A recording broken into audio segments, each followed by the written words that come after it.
Hello and welcome to Do-It-Yourself channel. Today I will show you where to find the option to change and customize adapt sound functions in Samsung Galaxy S24 Plus phone. First, where to find adapt sound. We need to go to settings, then accessibility, then hearing enhancements, and adapt sound is here with the switch here.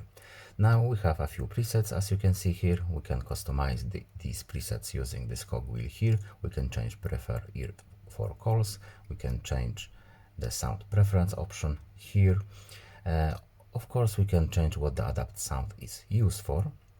Media only, calls only if we want to, and we can also add a personalized profile, but we need headphones for that. And that's pretty much it. And we can turn it off using this switch. And that's all. I hope this video was helpful to you. Please leave a like and subscribe. Have a nice day and see you in the next video. Bye.